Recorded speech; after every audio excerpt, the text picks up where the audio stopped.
من أجل استثمار الطاقات، ومن أجل الاستفادة من الخبرات، ولنخطو خطوة من أجل الأمة.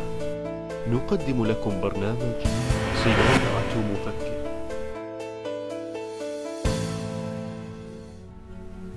يشارك في اليوم الأول البروفيسور عبد العزيز برغوث، والبروفيسور طاهر مساوى، والبروفيسور إبراهيم زين. وفي اليوم الثاني البروفيسور وليد فارس.